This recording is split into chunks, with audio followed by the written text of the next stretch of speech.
And I guess any time you're designing something like this really does have some unique challenges. Yeah, there are a lot of unique challenges in basement design.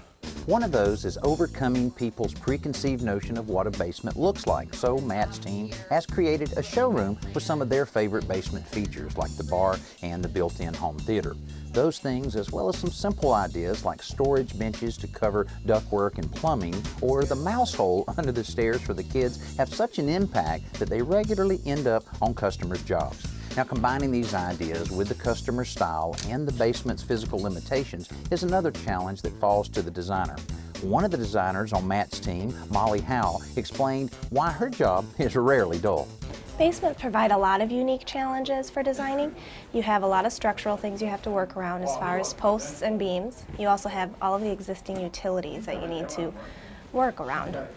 We create a lot of ceiling detail to frame in the soffits and create some interest that way rather than leaving them as is. We also have to work within the existing plumbing roughs. We can break concrete and move things, but we try to stay, as close to the roughs as possible. There are other challenges simply as far as creating the right space layout. A lot of people want many things in their basements, and we need to create a proper flow to incorporate all of the things on the one level that they need.